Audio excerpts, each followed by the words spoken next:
ayan for today's video, dahil nandito tayo sa Malpog, nagatid ako ng pasahero. So ayan, at malapit na pala yung pista dito, June 10 yung pista.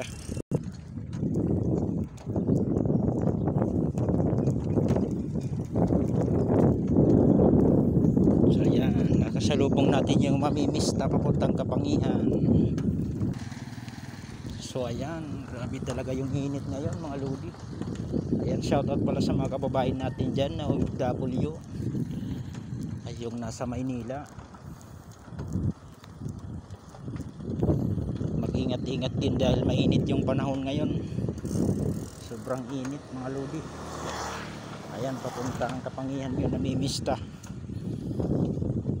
Ayan, grabe talaga yung init. Ayan o.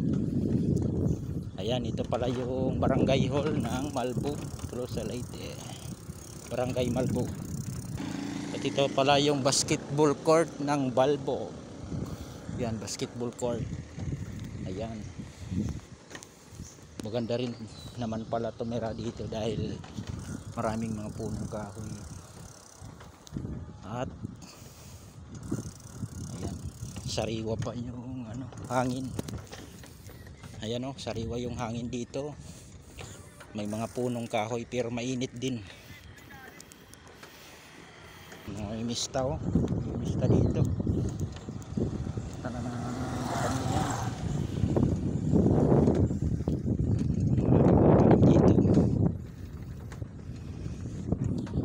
Kahit pa paano, kapag may oras naman, bigyan natin ng oras. Ayan, sa trabaho kailangan magpahinga. Lalong-lalo ngayon mainit yung panahon, no? Ayan, no, marami palang bahay dito sa loob.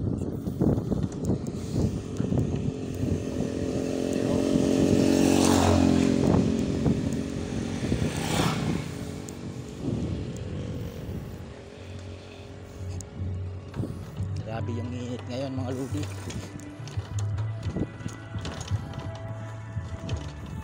Yan, maraming bahay dyan, no?